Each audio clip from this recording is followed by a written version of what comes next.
जय श्री राधे राधे राधे।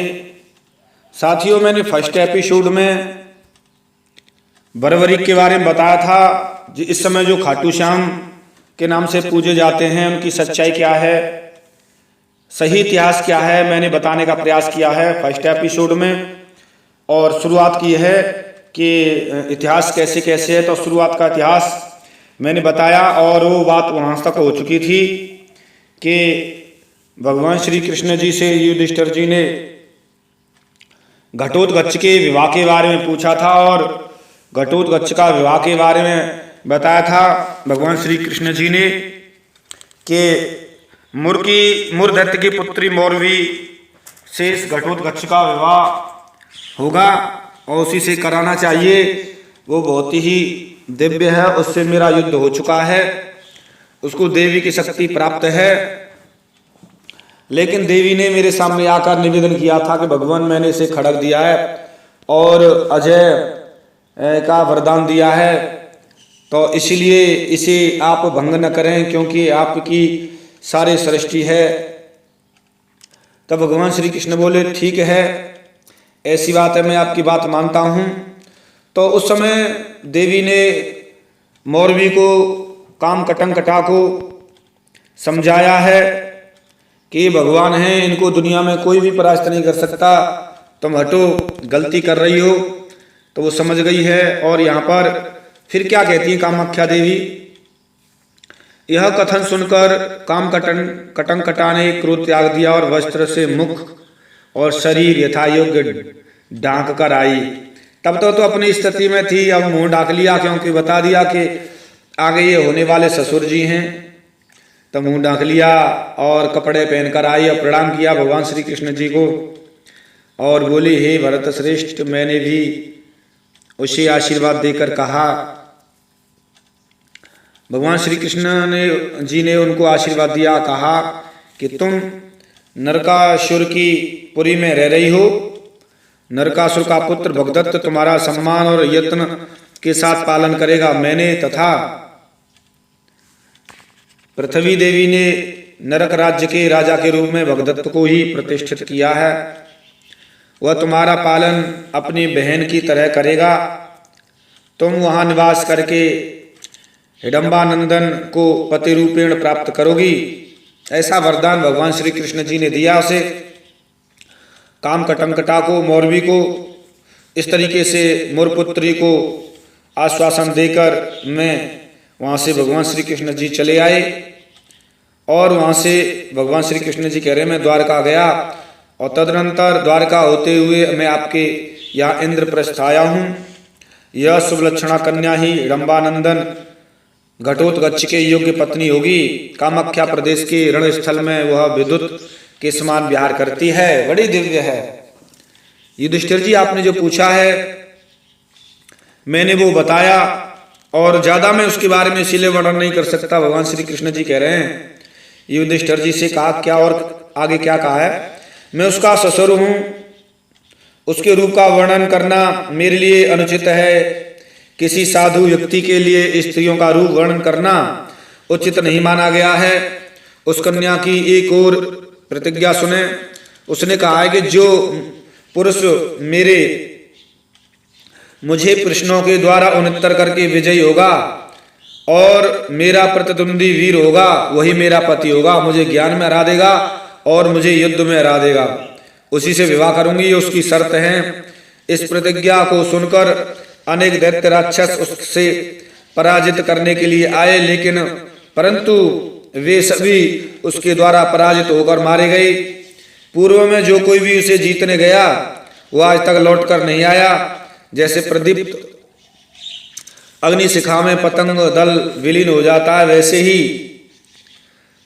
दशा उनके साथ घटित हुई है। इसलिए महावीर घटोत्कच, यदि तुम ऐसी मुरनंदिनी को जीत सकने का उत्साह सामर्थ्य रखते हो तब यह निश्चय ही आपकी पत्नी होगी।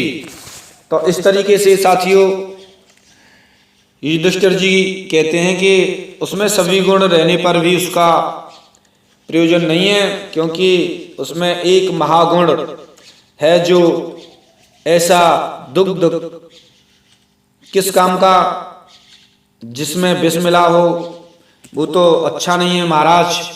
घटोत्कच ने भी उसका आपका यह साधुवाद प्रस्ताव सुनकर समझ लिया है कि मैं प्राणाधिक प्रिय इस भीमपुत्र को केवल साहस के बल पर ऐसे विपत्ति के सागर में कैसे फेंक सकता हूं भगवान। वो तो बहुत ही ज्यादा आज तक कोई नहीं लौटा, मुझे मेरा पुत्र बड़ा प्रिय है और कैसे भेज सकता हूं जनार्दन।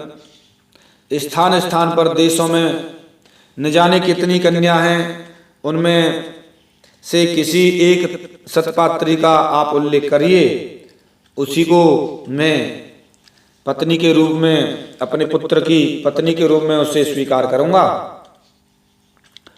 तब भीमसेन जी कहते हैं, हे केशव, हे भगवान ने उचित ही कहा है कि उनकी कही बात अत्युत्तम है, बढ़िया है, यह विशेष अभिप्राय युक्त भी है। तथापि महाराज स्नेह वश जो कह रहे हैं वह मुझे उचित नहीं लगा है। क्षत्रिय का पराक्रम दुसाध्य कार्य से ही प्रकट होता है। हाथियों के झुंड में ही सिंह के विक्रम की पराक्रम की परीक्षा होती है, हिरणों के झुंड में सिंह के विक्रम की परीक्षा क्या होगी। जो वीरत्व के अभिमानी हैं उनके लिए वही कर्तव्य है जिसमें वे प्रख्यात हो सकें। तथापि दुसाध्य कार्य किए बिना ख्याति कैसे प्राप्त होगी। बिना दुसाध्य कार्य किए बिना ख्याति प्राप्त नहीं होती। हे महाराज, इस घटोत्कच की रक्षा का काम हमारा नहीं है, इसको जिस विधाता ने प्रदान किया है वे रक्षा करेंगे। बुद्धिमान व्यक्ति को सदैव उच्च पदवी प्राप्त करने का यत्न करना आवश्यक है। यदि वह देववशा सिद्ध नहीं होता तब भी उसके प्रति शोक न करें। पूर्व काल में जिस प्रकार देवव्रत भीष्म जी ने अकेले ही काशीराज की 3 कन्याओं का हरण किया था, यह घटोत्कच भी उसी प्रकार एकांकी जाकर मोरनंदिनी को प्राप्त करे, इसमें विलंब अनुचित है। अपनी बात इस समय अर्जुन भी रखते हैं। भीमसेन ने कहा, जो कुछ यह पुरुषोचित है, देवता के कारण इस अबला को मैं अबला मानता हूं। तथापि कामाख्या देवी ने पूर्व में ही उसको वर दिया है कि भीमसेन का पुत्र तुम्हारा पाणी ग्रहण करेगा। यह मिथ्या बात नहीं है, जो कह दिया वो तो कह दिया। अतः घटोत्कच को शीघ्र ही भेजो। हे कृष्ण, मुझे यह बात उचित लगती है कि आप अपना अभिप्राय कहें जिससे हम लोग समझ सकें, क्योंकि आपके बिना कोई काम सिद्ध नहीं होता। तब भगवान श्री कृष्ण जी कहते हैं अर्जुन से, हे अर्जुन, तुमने जो कुछ कहा तथा महात्मा भीष्म का भी जो कथन है वह मेरा ही मत है। बुद्धि में यदि विक्रम में घटोत्कच के तुल्य कोई नहीं है, मुझे भी यही लग रहा है कि घटोत्कच उस मुरपत्री को, मौरवी को, कामकटंकटा को प्राप्त करेगा। घटोत्कच तुम तत्काल वहां जाओ, तुम्हारा क्या विचार है बताइए। तब घटोत्कच जी कहते हैं, पूज्यों के सामने अपने गुणों का वर्णन करना अनुचित है। सद्गुण और रवि किरण के प्रत्यक्त होने पर अपनी महिमा का स्वयं विस्तार कर लेते हैं। मैं सर्वदा ऐसा ही करूंगा, जिससे मेरे अमल पितृगण पांडव मुझे जैसे पुत्र द्वारा सभा में लज्जित न हो, मैं वही काम करूंगा। महाबाहु घटोत्कच यह कहकर पितृगण का अभिवादन करके आशीर्वाद लेकर और घटोत्कच ने प्राग ज्योतिषपुरी नगरी में जाने की इच्छा प्रकट की। वासुदेव जी ने भी, भगवान श्री कृष्ण जी ने भी अभिनंदन के साथ में कहा, कन्या के साथ वार्तालाप में तुम मेरा स्मरण करना। जिस समय तुम वार्तालाप करो तुम मेरा स्मरण करना, इसमें मैं तुमको जय प्रदान करूंगा। जा, मेरा आशीर्वाद है। मैं तुम्हारी बुद्धि दुर्दमनीय कर दूंगा, तुम्हारा बल भी वर्धित कर दूंगा, तुम्हारा इतना बल बढ़ा दूंगा, मुझे याद करना, मैं इतना बल बढ़ा दूंगा कि उसे तुम पराक्रम कर हरा दोगे, तुम्हारा बल भी वर्धित कर दूंगा। श्री कृष्ण जी ने यह कहकर उसका आलिंगन किया और विदा कर दिया। तदंतर महाविक्रमी हिडम्बानंदन घटोत्कच अपने सूर्यांश कलाच्छ और महादूर नामक 3 असुरों के साथ और वहां पर प्रागज्योतिषपुरी की ओर आकाश मार्ग से चल दिया। साथियों, भगवान श्री कृष्ण जी ने कहा था कि इस तरीके से तुम जाना, मैं तुम्हारा बल बढ़ा दूंगा और तुम्हें पराक्रम दूंगा। इस तरीके से साथियों वहां पर घटोत्कच जी जाते हैं और घटोत्कच जी ने प्रागज्योतिषपुरी के बाहर भागस्थ महान उपवन में गिरी स्वर्णमयी अट्टालिका का अवलोकन किया। देखी, बड़ी सुंदर अट्टालिका है, बड़ी जबरदस्त है, इतनी सुंदर, इसका तो क्या कहना चाहिए। पूरी वेणु वीणा मृदंग आदि की धुन से मुखरित और 10,000 परिचारिका गण से घिरी हुई है। भक्तत्व के अनुचरण में वहां जा रहे हैं। कोई बहन क्या चाहिए, इस तरीके से शब्द कर रहे थे। घटोत्कच ने वहां मेरु शिखर भवन पर द्वार पर जाकर कर्ण प्रहणा सखी को देखा और वीर घटोत्कच ने मधुर वाक्य से उससे पूछा, भद्रे तुम मुरुपुत्री कहाँ है? तो तब कर्ण प्रावहणा कहती है, क्योंकि कर प्रणाव हरा सखी थी, वो मुख्य थी वहां पर और वो पहरा दे रही थी, इसलिए उसे पूछा, उसके बिना कोई घुस नहीं सकता था। कर्ण प्रावरणा, क्योंकि रण में बड़ी युद्ध करने वाली थी, इसलिए उसका नाम कर्ण प्रावरणा पड़ा। तो उसने कहा कर्ण प्रावरणा ने कि हे माँ तुम उस मुरुपुत्री से क्या प्रयोजन है, आप मुझे बताइए। कितने लोग उसके हाथों से मारे गए हैं, मैं तुम्हारा रूप देख रही हूं, घट के समान विकट हास्य युक्त है, तुम्हारे केस बड़े सुंदर हैं और तुम ऐसे क्यों वहां जाकर अपने को विपत्ति में डाल रहे हो। तब घटोत्कच जी कहते हैं, हे कल्याणी, मैंने तुम लोगों के संबंध में जो कुछ किंवदंती सुना है, तुमने वैसा ही प्रकट कर दिया है, सही बात कही है तुमने, परंतु तुम्हारी भी बातें मेरे चित्त में प्रवेश कर रही हैं। हे भद्रे, काम तो कुटिल प्रकृति का होता है, वह जगह निबद्ध रहते अन्यत्र आबद्ध नहीं होता। मैं क्या कर सकता हूं, मैं तो तुम्हारी स्वामिनी को पराजित करके उसके साथ क्रीड़ा करूंगा, अन्यथा उसके द्वारा जीता जाकर पहले वाले कामकों को गति प्राप्त करूंगा, उन्हें मुक्त करूंगा। अतः हे कर्ण प्रावरणे, तुम शीघ्र ही जाकर मेरा संवाद अपनी स्वामिनी को सूचित करो, कम से कम दर्शन देकर अतिथि का स्वागत सम्मान तो करे। यह सुनकर निशाचरी कर्ण प्रावणा लड़खड़ाती हुई प्रसाद शिखरस्थ काम कटंकटा से जाकर कहने लगी, हे देवी, त्रिलोक में अत्यंत कांति वाला श्रीमान कोई युवा तुम्हारे द्वार पर कामातिथि होकर खड़ा है, अतः कर्तव्य क्या है कहिए। काम कटंकटा ने कहा, तुम शीघ्र लाओ, क्यों विलंब करती हो। अब इतने दिनों बाद कोई बोध हो रहा है कि दैव योग से मेरा समय पूर्ण हो गया है, कोई शुभ कार्य होने वाला है।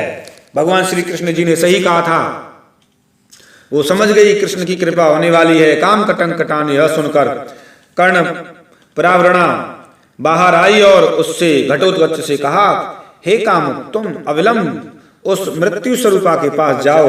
यहां भी कहा मृत्यु स्वरूपा के पास में, वो जानती थी कि इसके सामने कितने लोग मारे गए। यह कहकर चली गई। तब भीमनंदन ने तीनों असुरों को वहीं छोड़ दिया और मेरु पर्वत की गुफा में सिंह की तरह प्रवेश किया और वहीं जाकर उस पुरी में प्रवेश किया। उसने देखा कि अनेक सुख सारिका कबूतर और मदोन्मत सेविकाएं दर दर विचर रही हैं। झूले पर काम कटंकटा सुखासीन थी, वह रूप तथा यौवन की रति में सुंदर लग रही थी। वह सर्वाभरण भूषिता थी, विद्युतवत दीप्तिशाली थी। घटोत्कच उसे देखकर विचार करने लगा, अरे यह मेरे पिता कृष्ण जी ने जब इसके लिए निर्देश दिया है तब वास्तव में यह मेरे योग्य ही है, इसलिए पूर्व काल में तो कामीगण विनष्ट हुए हैं, वह न्याय पूर्ण है। शरीर तो क्षयशील है, अतः एवं यदि कामकों को ऐसा शरीर कामिनी गण के लिए क्षतिभूत हो जाता है तो हो जाए, उसकी क्या गणना। कामुक घटोत्कच इस तरीके से सोच ही रहे थे, तभी हे वज्र के समान और निष्ठुर हृदय वाली कहती है वो, उससे कह रहे काम कटंग कटा से घटोत्कच जी, हे निष्ठुर हृदय वाली, मैं तुम्हारे यहाँ अतिथि होकर आया हूं, अतः तुम मनोगत सज्जनोचित सत्कार करो। घटोत्कच का यह वाक्य सुनकर काम कटंग कटा विस्मित सी हो गई। तब उसे स्वयं आकर यज्ञ अज्ञ मानकर निंदा करने लगी। उसने विचार किया कि धिक्कार है, मैंने जो प्रतिज्ञा कर लिया है, न ज्ञात किया होता तो यही मेरा पति होता। मन में मान ली मैंने प्रतिज्ञा की है कि युद्ध करूंगी, बाई चांस कोई युद्ध में हार भी जाता है, लेकिन जब हार जाता है तो सुंदर व्यक्ति और उससे व्यक्ति वंचित हो जाता है, ये दुर्भाग्य की बात है। हर व्यक्ति में हर सुंदरता में पराक्रम नहीं होता है, तो ये सुंदर है लेकिन पराक्रम नहीं, तो हार गया तो मेरे अंदर बड़ा दुख होगा, क्योंकि मैंने प्रतिज्ञा ऐसी कर रखी है, अगर मैं प्रतिज्ञा नहीं करती तो जरूर इसके साथ विवाह करती, ऐसी सोच रही थी। काम कटंग कटा ने इस तरीके से विचारोन्मुख घटोत्कच से कहा, हे भद्र, तुम वृथा आ गए यहाँ, तुम अपना जीवन बचाकर लौट जाओ। यदि मुझे प्राप्त करना चाहते हो तो कोई प्रस्ताव कहो, तुम्हारी कोई बात तो मुझे संदेह से वशीभूत कर ले, तभी मैं तुम्हारे वशीभूत हो सकूंगी, अन्यथा तुम मेरे द्वारा मारे जाओगे। तब काम कटंग काटा के कहने पर घटोत्कच जी ने उसे देखा, चराचर गुरु भगवान श्री कृष्ण जी का स्मरण किया। ओ आदि अनंत परमेश्वर, हे जगत गुरु कृष्ण, मेरी कृपा करो, विराजो, मेरे शरीर में प्रत्याभूत हो जाओ और मेरी श्रवण बुद्धि में बैठ जाओ। आओ मुझे बल दो और मेरी बुद्धि विकसित करो। तो भगवान श्री कृष्ण का स्मरण किया तो भगवान श्री कृष्ण जी का आवेश हो गया। भगवान श्री कृष्ण जी ने वहीं से कृपा की और श्री कृष्ण जी कहकर ऐसे आरंभ किया। तभी अजितेंद्रिय व्यक्ति ने अपनी पत्नी से एक कन्या को उत्पन्न किया। अब पूछ रहा है, अब भगवान श्री कृष्ण का स्मरण करने के पश्चात भगवान श्री कृष्ण की कृपा हो गई और भगवान श्री कृष्ण जी ने अपना बल शक्ति प्रत्याभूत कर दी। और यहाँ पर साथियों कथा लंबी होने जा रही है और मैं आपको जरूर इससे आगे की कथा अगले एपिसोड में सुनाऊंगा, क्योंकि यहाँ पर एक प्रश्न आया है, उस प्रश्न को पूरा करने में देरी भी लग सकती है और कई एपिसोडों में इस तरीके से बात आएगी, क्योंकि समझ लेना बड़ा कठिन हो जाता है हर चीज को। साथियों फर्स्ट एपिसोड में मैंने जो पूरा वरवरीक्षा खाटू श्याम का वृतांत तो शुरुआत से समझा रहा हूँ कि किस तरीके से इसका जन्म हुआ, कौन इसकी माँ थी और कौन इसका बाप था, क्या कारण था और कैसे कैसे पूरा वृतांत पूरा इतिहास में शुरू से लेकर चल रहा हूँ। मेरा ये सेकंड एपिसोड है, दूसरा एपिसोड है। इसमें जहाँ तक कथा समझ आई हो दोबारा बार बार वीडियो पोज करके रोक रोक कर देखें, आपकी जरूर बात समझ आएगी। और मुझे लगता है ज़्यादा एपिसोड नहीं होंगे, धीमे धीमे पूरा वृतांत आएगा। मैं प्रमाण के साथ में बात आप सबके सामने रख रहा हूँ साथियों। और नेक्स्ट डे मिलता हूँ मैं आपको थर्ड एपिसोड में अगली कथा कहने के लिए। यहाँ से जो अगली कथा शुरुआत अगले एपिसोड में होगी, तब तक के लिए आप इंतजार करें। मिलता हूँ किसी एक विशेष गहरे रहस्य के साथ में, तब तक के लिए जय श्री राधे राधे राधे, जय श्री राधे राधे राधे, जय श्री राधे राधे।